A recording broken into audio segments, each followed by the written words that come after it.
ज्या अधिकाऱ्यांवर गोर गरीब नागरिकांना धान्य वितरित करण्याची जिम्मेदारी आणि वितरित होत आहे की नाही याचं निरीक्षणाची जबाबदारी त्याच अधिकाऱ्यांनी 4286 क्विंटलचा शासकीय धान्य घोटाळा केल्याची बाब अमरावतीतून समोर आली होती। तो अधिकारी म्हणजे चैताली यादव।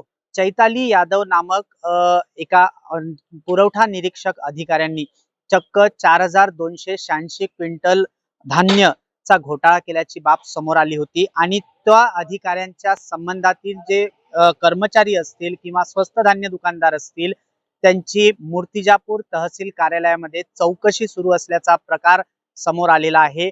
नेमकं हे प्रकरण काय होतं तर चैताली यादव नामक ज्या पुरवठा निरीक्षक होत्या त्या सन 2019 ते 24 दरम्यान मूर्तिजापूर तहसील कार्यालयामध्ये निरीक्षक या पदावर होत्या, म्हणजेच पुरवठा निरीक्षक या पदावर होत्या। त्याच दरम्यान असतील अथवा जर पाहायला गेलं तर त्यानंतर अमरावतीला गेल्यानंतर हा प्रकार समोर आला होता। त्या धान्य घोटाळा त्याला एक नाव देण्यात आलं होतं।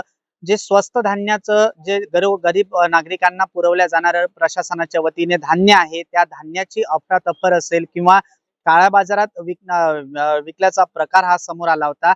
याचा जे घोळ आहे हा तब्बल 4286 क्विंटलचा होता।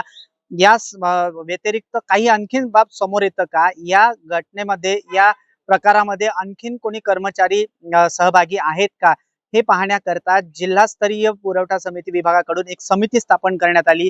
या 5 अधिकाऱ्यांची समिती मूर्तिजापूर शहरामध्ये गेल्या 5 दिवसांपासून या ठिकाणी निरीक्षण करत आहे, चौकशी सुरू आहे। चौकशी समिती दाखल झालेली आहे पुरवठा विभागाच्या संदर्भातली। चैताली यादव यांच्यावर मोठा भ्रष्टाचाराचा आरोप करण्यात आला होता। काय नेमकं? माननीय उपायुक्त पुरवठा अमरावती यांचे 22/5/2024 आदेशान्वये जिल्हास्तरीय समिती आपल्याकडे चौकशीसाठी आलेली आहे।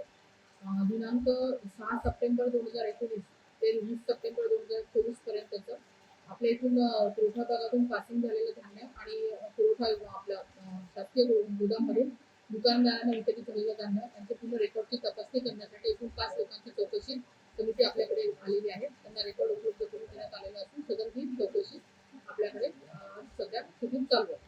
मॅम, त्या काळातले जे पुरवठा विभागातले कर्मचारी असतील किंवा त्यांच्याशी रिलेटेड जे स्वस्त धान्य दुकानदार असतील त्यांचाही चौकशीच्या याच्यामध्ये भोऱ्यात आहेत का? त्यांचाही समावेश आहे का?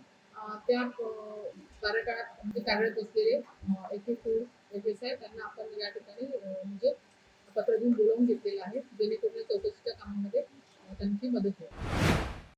दरम्यान ज्या काळामध्ये म्हणजेच सन 2019 ते 24 दरम्यान जे कर्मचारी पुरवठा विभागामध्ये होते, जे स्वस्त धान्य दुकानदार होते, जे या पुरवठा निरीक्षकांच्या संपर्कात होते त्यांची सुद्धा चौकशी होणार असल्याचं तहसील कार्यालयाकडून स्पष्ट करण्यात आलेलं आहे।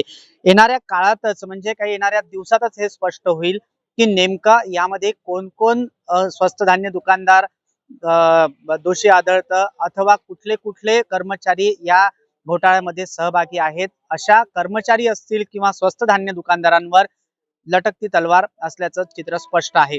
प्रतीक कुरेकर, टॉप न्यूज मराठी, मूर्तिजापूर, अकोला।